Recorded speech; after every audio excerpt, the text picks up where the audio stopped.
Hey guys, welcome back to another episode of No Niche Zone, the podcast about everything.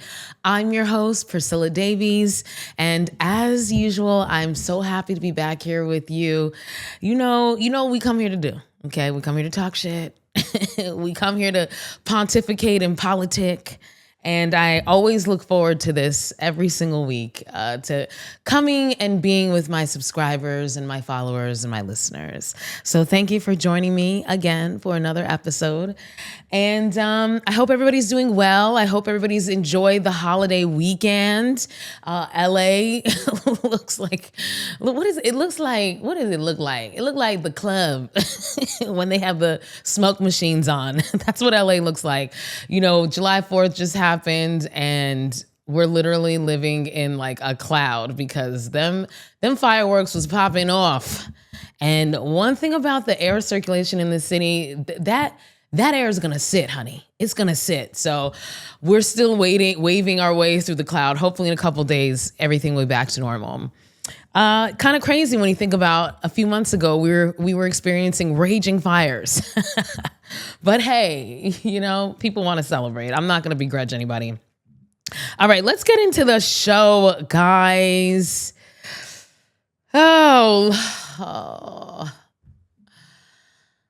Well, if you've been keeping up with the news, you probably know by now that the Trump administration has officially passed the big, ugly bill, aka what he has called the big, quote, beautiful bill, which that in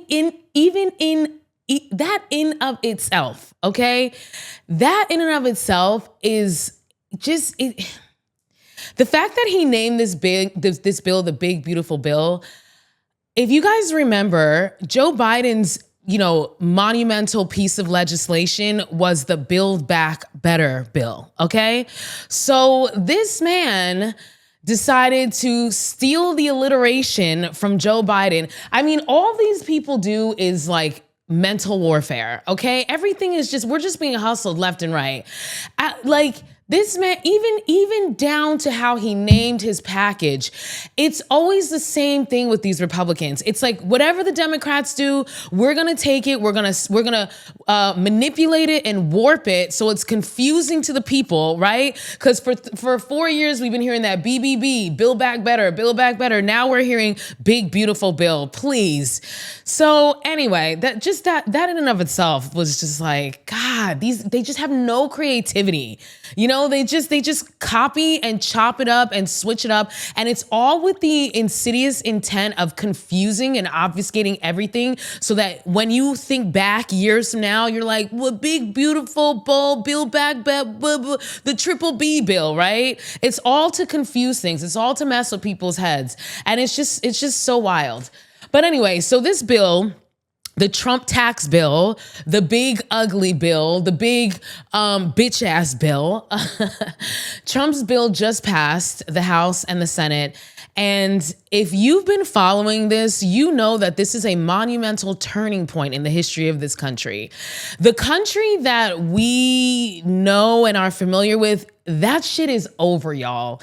And if you're not hip to that, if you're not hip to the hippity hop and you're not picking up on that, either you're not paying attention or you're in freaking denial. I hate to break it to you.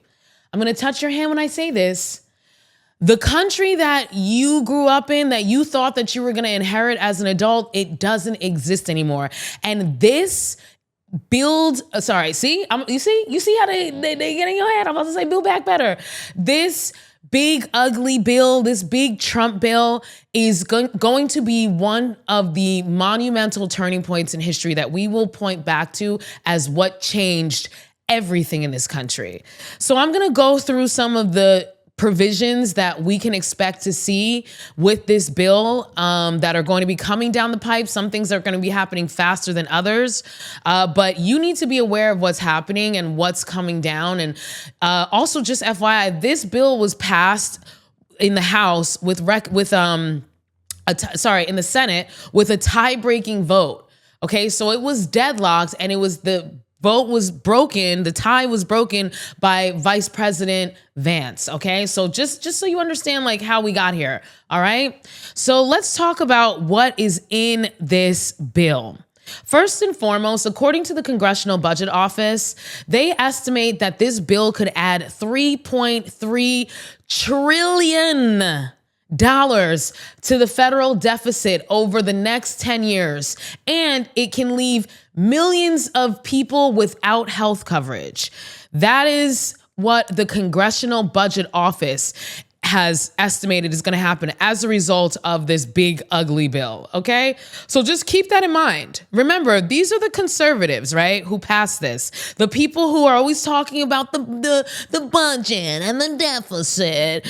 There's this TikToker. I love her. I don't know her name, but she does this like little cartoon voice whenever she's, making fun of like angry white people who are in the comments upset about like, affirmative action. And she does this little voice and I can't not hear it. She did this. I saw a clip of her today. She was like, ooh, DI. Why isn't there a White History Month? So that's like, that's the sound of the voice that I hear of these Republicans, these conservatives, when they're talking about the deficit, when they're talking about the budget, the debt limit, right? Whenever it's Democrats, it's always too much spending.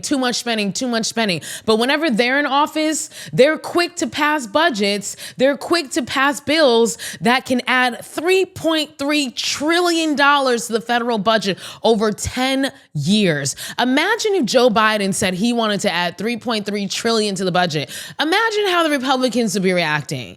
But it's all hypocrisy. It's like whatever works. They're only mad whenever it's Democrats doing it. Only. Whenever it's them, it's A-okay. And I don't know why Democrats haven't freaking woken up to the fact that Republicans are playing y'all and they're not being sincere and they're saying whatever the hell they need to say to get what they want. And Democrats are like, but we're here in good faith. I don't know. We're good faith politicians.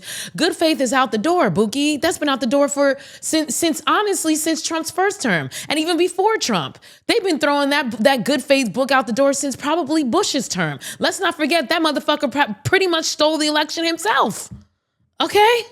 Let's not forget Gore and Bush and Florida back in whatever the hell year, godforsaken year that was.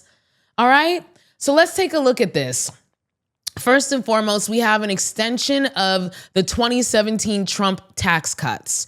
All right. So if you guys remember when he was president the first time, he created these tax cuts that were set to expire in December of this year, 2025. But now he has made these tax cuts, not only extended them, but they are now officially permanent, y'all. And here's the rub. I know you're thinking, oh, tax cuts, hey, yay, thumbs up.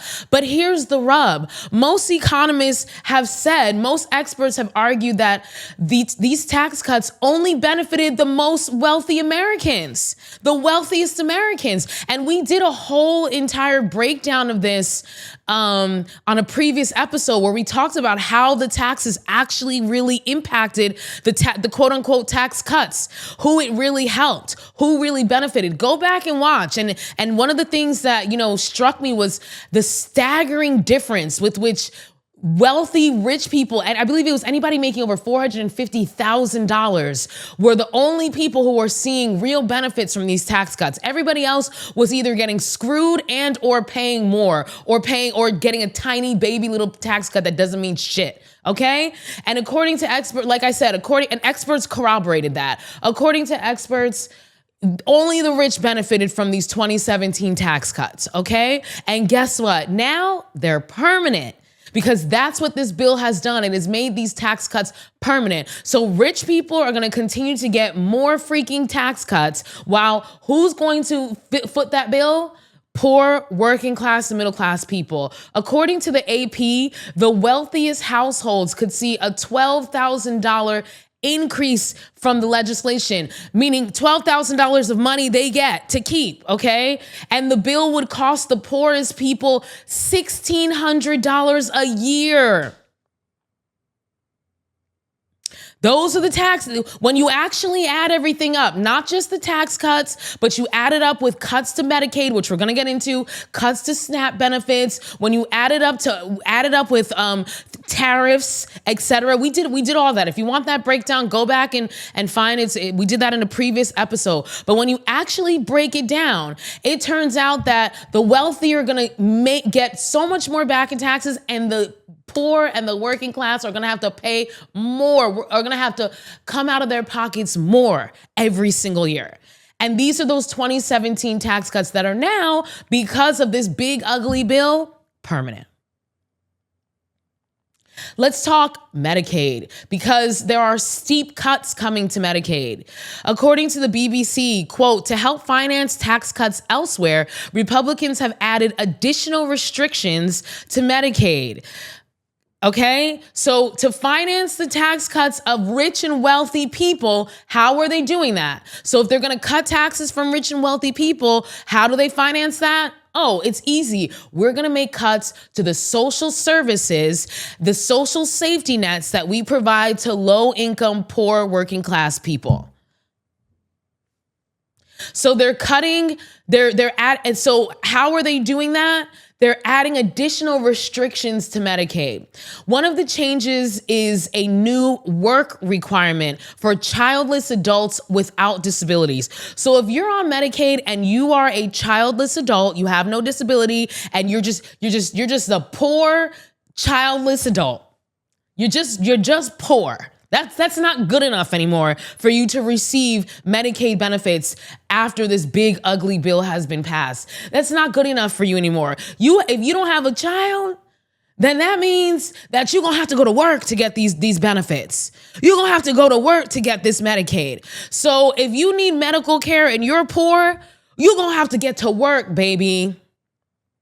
Not only that, but another change is they're shifting re-enrollment, because you have to re-enroll every single year for Medicaid. It's not like you get it and then you have to reapply like every few years. No, every year, because this government got to keep their foot on poor people's necks, right?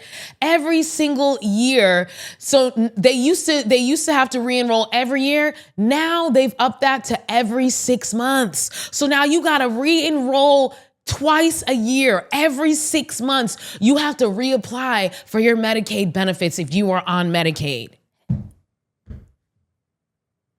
And if you know anything about dealing with government bureaucracy, if you know anything about being on unemployment, Medicaid, Social Security, you know the red tape and the nonsense that the government puts before you in order to enroll in these programs. It's not just a quick little 5-minute application you fill out online and you hit send and your check is in the mail on Monday. No, you have to fill out these long, extensive, stupid ass forms. You have to, be calling into these these government agencies and be put on hold for 30 minutes, 45 minutes, an hour and a half, waiting just to speak to somebody. And then you actually get through to that person. And what happens? The phone cuts off. Now you got to go right back to the end of that queue. And now you back on that hold for 45 minutes. You have to set up a whole day sometimes just to get through this paperwork. Because of course it's confusing. It's all weird legal government jargon that the average American doesn't understand. And it's confusing on top of that. And that's intentional. That's intentional because they're trying to deter people from using government benefits. They want to take your tax money, but they don't want to give you your benefits in return. All right. Every time you go to the store and you buy something, they taking that sales tax, honey. Every time that you have a job, they taking that income tax. Okay. Anything you do, they're trying to tax your ass. But do they want to give you the benefits when you fall on hard times? Do they want to give you those benefits in exchange? No. They make things challenging and hard and tedious as fuck so that it deters people from signing up. And now they've made it even harder. Upping that requirement to re-enroll twice a year. Can you imagine? You're sick, you're on Medicaid, you're broke as fuck, and you have to every 6 months now fill out these annoying forms that are confusing, make no freaking sense. As if poor sick people aren't dealing with enough. But poor people are rich people's enemy number one. Them and black people. Okay? You know?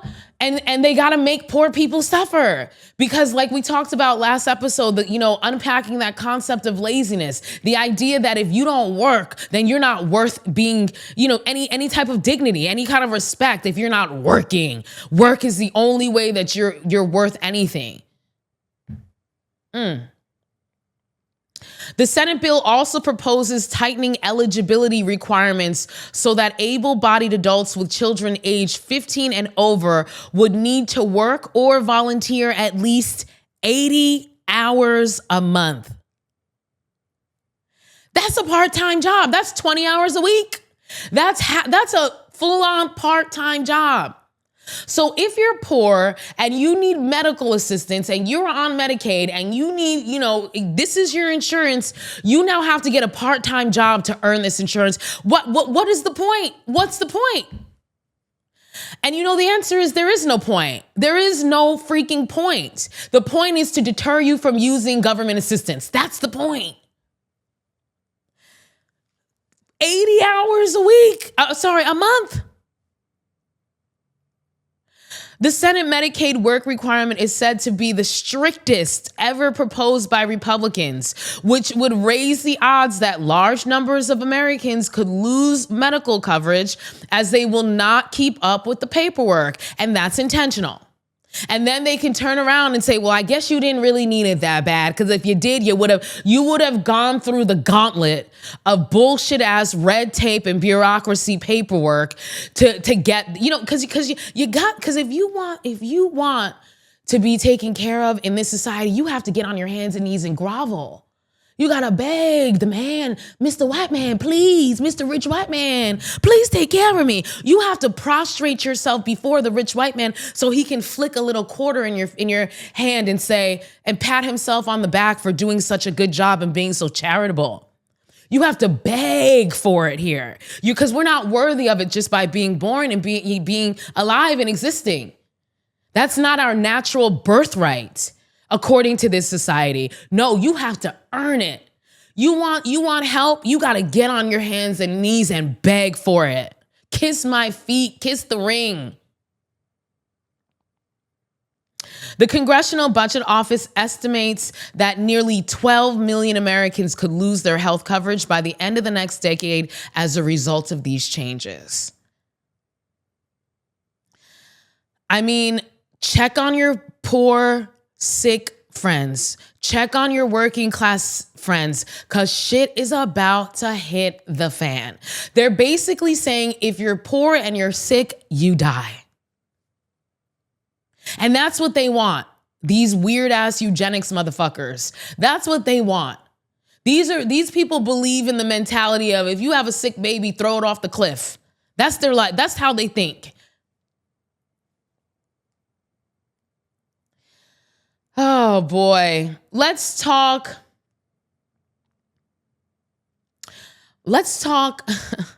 cuts to food benefits. Reforms have also been added to the Supplemental Nutrition Assistance Program, SNAP benefits, we've all heard of those, which is used by over 40 million low-income Americans. The Senate bill requires states to contribute more to the program, which is currently fully funded by the federal government. So the SNAP program is fully funded by the federal government, but now they're requiring states to contribute as well. So what does that mean? If you're in a poorer state, your state is gonna have a hard time contributing to these SNAP benefits. And so what does that mean? You're gonna be screwed if you depend on these SNAP benefits. And the Senate bill also adds a work requirement, another work requirement, because you gotta work. You gotta work to earn the right to eat. Because that's what SNAP benefits are, right? You gotta work to eat. If you don't work, you starve. And we'll eat right in your face watching you starve. And we'll blame you for it. And we'll say it's your shortcomings. And we'll say it's your moral failings. And we'll say it's you who messed up. And you want to know one interesting aspect of this? This change, the cut to the SNAP benefits, wouldn't start until 2028. Now, what is happening in 2028? The midterm elections. So by the time these fucked up ass policies actually hit, many of them are slated to start in 2028. Basically what the Republicans are doing is they're setting it up because they know that these things are so unpopular, and just based on the way incumbency works, the odds are that the country's going to swing left again during the midterms and Democrats are going to have control over everything again. And when are these things going to hit? When the Democrats are in control. So who are people going to blame? People who are not in the know, who don't pay attention to politics for all of these messed up policies? The Democrats. I mean, these motherfuckers, these Republicans are so manipulative, and so it's just psycho how they operate. But what's worse is the fact that, not worse, but like what just is so problematic on top of that is the fact that Democrats just still can't, they don't get it. Either that or they're complicit. Let's talk the border. So under the big ugly bill that's just passed, the United States military will receive a budget increase of $150 billion. When does our military not get a budget increase? I should have looked this up, but I was probably put my hand on a Bible. Actually, it wouldn't matter because I'm not a Christian, but I promise you, if we looked it up, there's not one year that the military ever had their budget, not even cut. Just stay the same. Every year, this budget got to go up for this military. How many more warplanes can you make that are going to sit in the parking lot?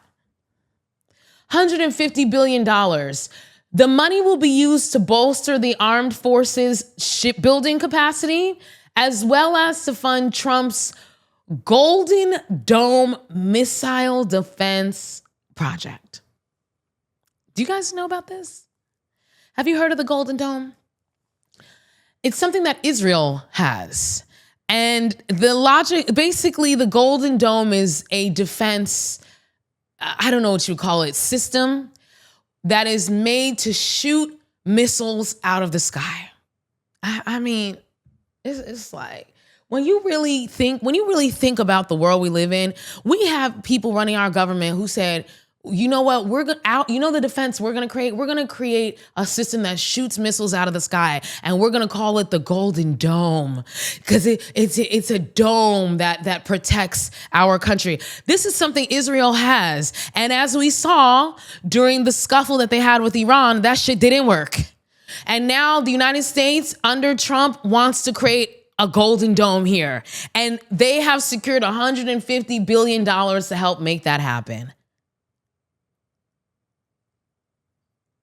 It's like, somebody wake me up from this nightmare. The bill will also significantly increase funding for immigration enforcement by allocating $100 billion to immigration and customs enforcement, better known as ICE.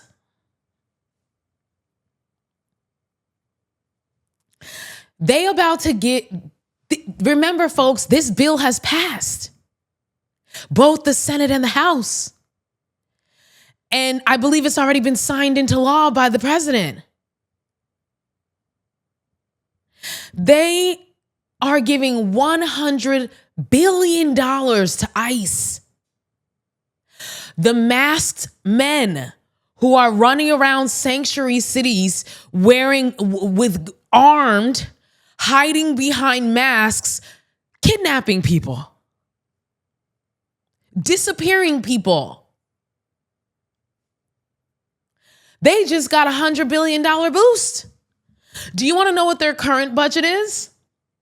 About $8 billion. So their budget has been increased more than tenfold.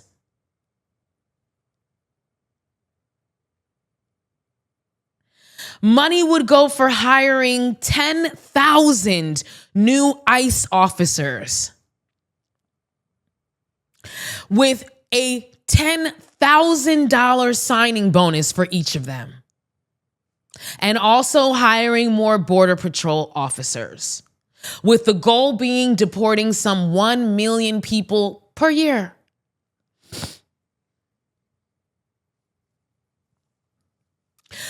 So this might be to me the scariest part of this whole entire bill. Is this money going to ICE? When I heard this, the first thing that popped in my mind was secret police. This motherfucker is building his secret police force. This motherfucker is recruiting angry, racist, white men. He is recruiting them, barely training them, because you know this is a circus job, right? You know this is a circus show, right? He's recruiting them, giving them a $10,000 bonus incentive. Imagine you an angry white man who's a racist and has a propensity towards violence. Now you have a racist president who is now giving you $10,000 to join his little police force that goes around hiding behind masks, armed, stealing people from communities. And there is no oversight. Because as we've seen, Trump is ignoring court orders left and right.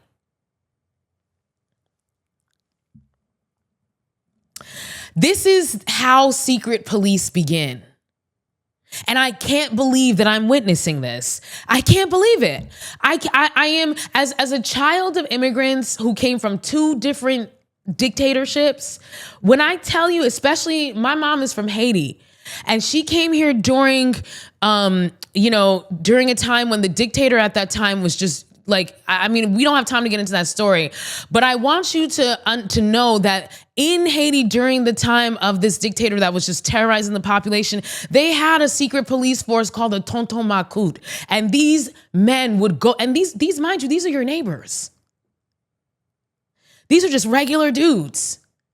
When I went to Haiti as an adult with my mom, we sat down with this one guy and we're talking. I could see my mom's face. I'm like, why is her face is twisted up in a weird way, you know? I go to talk to her lady later and she looks at me, she goes, I bet you he was Tonton Macoute. Because these motherfuckers just got integrated back into society. And that's what we see happening right here in this country. These secret police, because they're already doing it. They're already disappearing people. And some of these people really disappear. It's not just going to these detention centers and these camps, concentration camps. It's not just that. People are straight up disappearing. Trafficking. Excuse me. There are, from the first Trump administration, there are still 1,400 children who still haven't been reunited with their parents. The kids who Trump put in cages. There are still 1,400 children who have not, how many years has it been? This might have been, to me, the scariest part of this whole thing.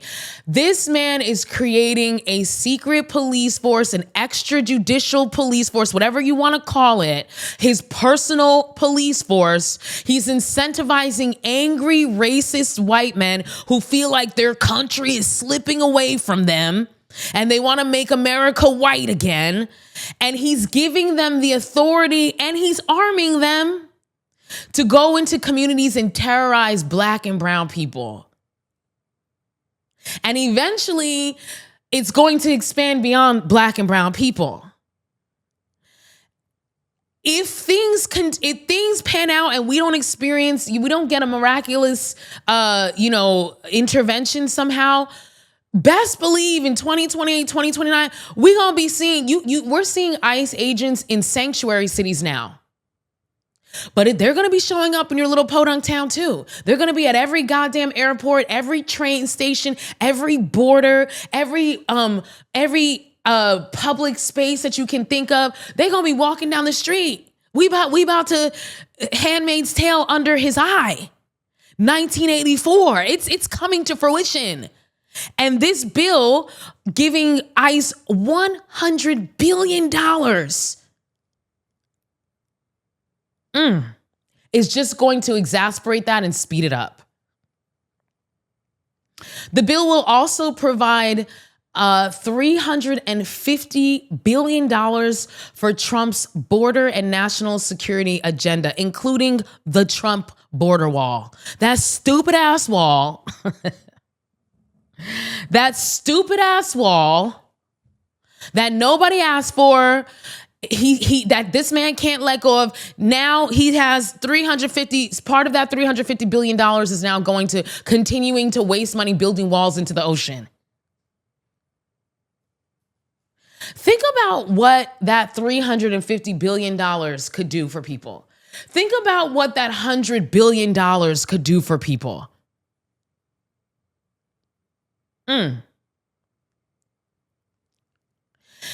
And there's also climate provisions that basically roll back all of Joe Biden's climate provisions, all the green energy, all the, carbon emissions, all that stuff that we've been working on with Joe Biden and that's out the door. He rolled all that shit back because his whole agenda is just to ensure that he can, he has it out for Joe Biden and he has it out for Barack Obama. So his whole first term was undoing Barack stuff. His whole second term is undoing Joe Biden stuff. Because the man he's a child. He's a literal child.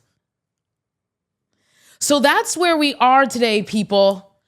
Now that this big, ugly bill has officially passed, Trump's tax bill that is going to increase taxes, increase how much money you come out of your pocket at the end of the year for working class and middle class people, but it's going to cut taxes for the wealthy.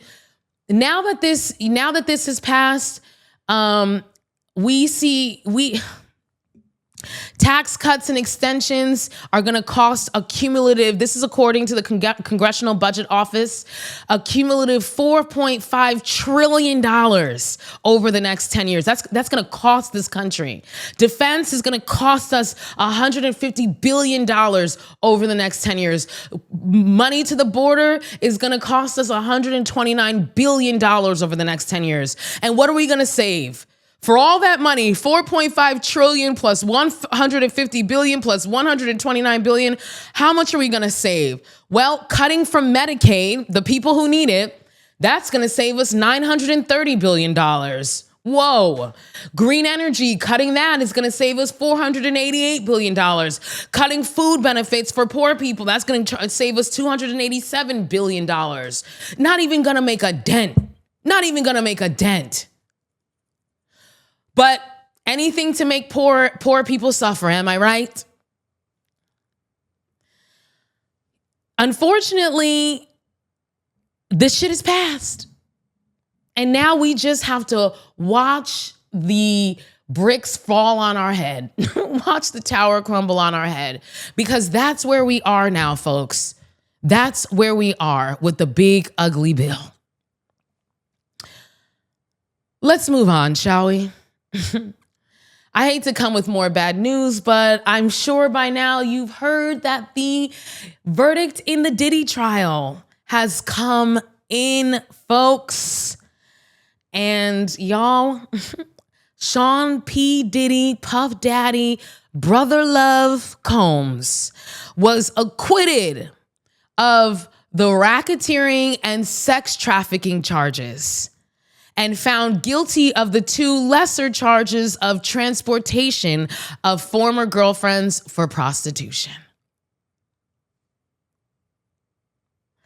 So the major charges, the racketeering, he had one charge. He had two charges of sex trafficking and two charges of transportation. And the racketeering, the two charges of sex trafficking, the charge for Cassie and the charge for Jane Doe, his other ex-girlfriend who he was also allegedly trafficking, those charges, he was found not guilty. But he was found guilty of transportation for the purpose of prostitution. I don't really know how that works, but hey, I wasn't in the jury, okay? Y'all, After the verdict, Sean Combs's lawyers asked the judge to release him. The judge denied releasing him, and he has to stay in jail until his sentencing hearing, which is going to be happening in October, in the fall of this year. So he will be in jail at least for the next few months until his sentencing. Each of the charges that he was found guilty on have a maximum sentence of 10 years. So he potentially can get up to 20 years in jail. He was not released, not only because, he still has sentencing, but because the judge felt like he was a danger to the community. And after hearing the details in this trial, I tend to agree. Okay, this motherfucker got a list of motherfuckers terrified behind him. And I think they should be. I think they should be, based on the details that we learned from this trial. So one of the things that ate me up so much about this verdict is the fact that these jurors heard some of these details and they walked away and said, I can maybe give you the racketeering charge. I can maybe give that to you and be like, okay, maybe they couldn't prove that it was a whole entire enterprise that he was running. But the trafficking charges, what really stuck out to me when I heard that he was not convicted on the trafficking charges, I was brought back to the closing arguments of the prosecution. And I'm going to read some of the closing arguments from the prosecution because I really found it hard that people could hear these details. And obviously I wasn't in there. I was in the trial. Like, there's always so much more to the picture, but just these details to me, it was like really hard for me to understand how people could walk away from that and say that neither of these women were trafficked. First and foremost, in his closing statements, the prosecutor reminded the jury that they didn't have to find Sean Combs guilty of a bunch of trafficking offenses. They just had to find him guilty of one. Just one. That's all he needed. That was the burden. Just one. You just have to believe that one incident out of the hundreds and hundreds of freak-offs. Remember in a previous episode, we did the math, and 10 years of freak-offs with Cassie. If I remember, I think it was like over 500. I think it was 574 freak-offs in a decade with just Cassie.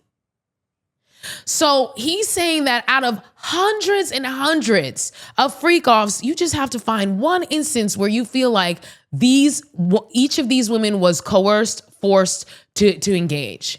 Just one. And here's part of what he said in his closing statements, or their closing statements. In 2024, at Jane's house, that's Jane Doe. So this happened in 2024, and I quote, "He came there," meaning Sean. "He came there. They were supposed to have a fun date night. They drank. They argued. She, Jane Doe, pushed his head into the wall. He, Sean, followed her into the shower and hit her, knocked her down. He called Anton the escort and told her to have sex with him. She put on makeup to hide her injuries. She drove to pick up Anton at the gate. Then the defendant said, 'Take this fucking pill.' He put his face inches from her and asked, 'Is this coercion?' He was brazenly acknowledging he was breaking the very same law he violated before. Jane didn't want to have sex with the escort that night.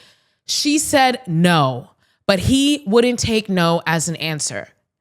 So what this prosecutor is saying is, do you really think that after they got into an altercation and he hit her, beat her ass in the shower, that's to the point that she had to put makeup on to cover her injuries, you think right after that she wanted to go and have a freak off? He continues, quote, "The defendant did hit Cassie during freak-offs. Cassie said it. Daniel Phillip told you. And it's on video. The defendant was in a towel. The freak out was not over. There's no separating the violence and the sex." End quote. He's referring to the infamous video that we all saw. That happened in the midst of a freak-off. The escort who they had hired for the freak off, was still in the hotel room when he was chasing her. He was chasing her and dragging her back. He continues, quote, remember when Cassie OD'd in a hotel room in Long Island and they still had a freak off? When Jane performed oral sex on Anton after Combs beat her? That was trafficking. He continues, quote, Mr. Agnifilio, who is the Combs's lawyer, said Cassie won a prize. What prize? Sex with the UTI? Getting urinated in her mouth. It's ridiculous. They had a trauma bond. They were trapped. The cost of trapping them was a drop in the bucket for Mr. Combs. For Mr. Number One on the Forbes list. He pushed her to continue after she vomited. He knew she didn't want to. The Intercontinental, they claim he was intoxicated, that it was about a phone. He knew what he was doing. He kicks her. She calls security, so he stays to keep control over her. And these are details that they got during the case. That some of these women said that he made them engage in freak-offs after he had been violent with them. He was violent during the freak-offs with them. That Cassie OD'd, and right after they saved her from ODing, and instead of like taking her to the hospital or letting her sleep it off, he forced her into a freak-off right after that. You think after you OD, the first thing you want to do is jump right back into freak? Come on now.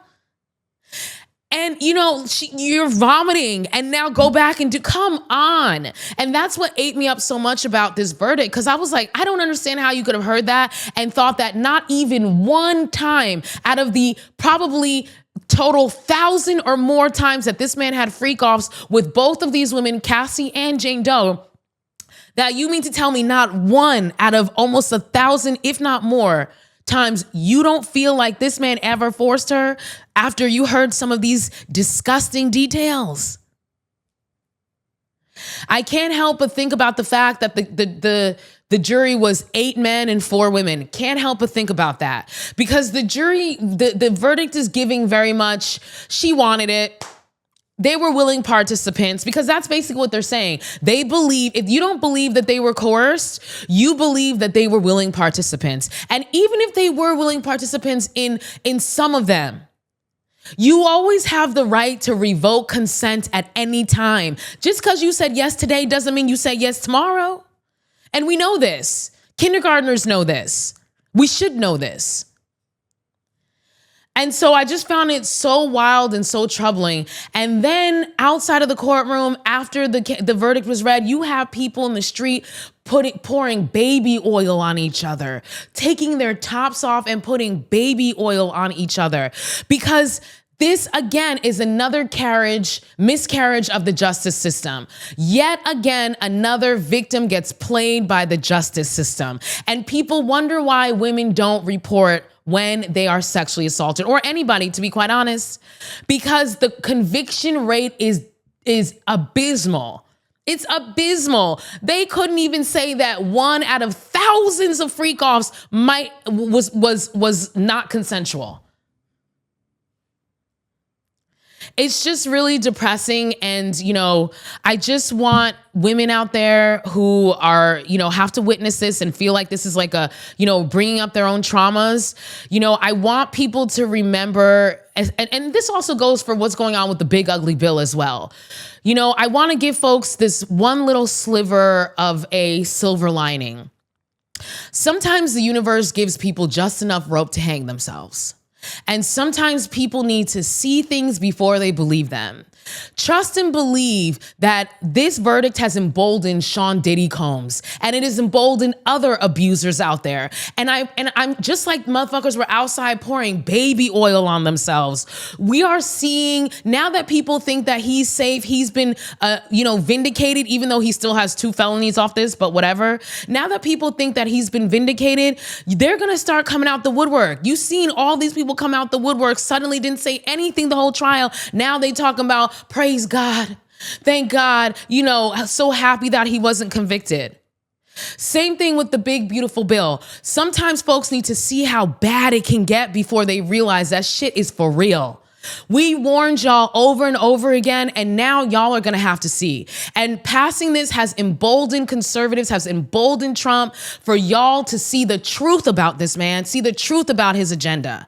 And sometimes you gotta see to believe, and it sucks. It sucks that the people who didn't need to see to believe are gonna have to see it too and experience it too, but that's just the way the cookie crumbles. So I leave you with that one little sliver of a silver lining that, yes, right now it feels like all the bad people are winning, all the bad guys, the villains are winning. But sometimes people have to win so they can show you who they truly are and what their agenda really is. All the people who were saying Trump is gonna be so great for America, they starting to get a little nervous now.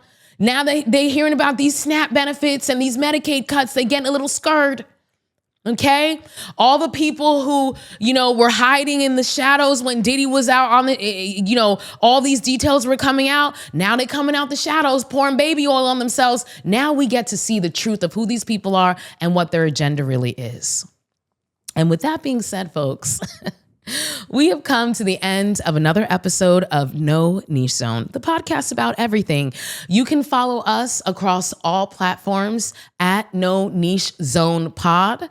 You can subscribe to our YouTube, and you can send your listener letters to nonichezone@gmail.com.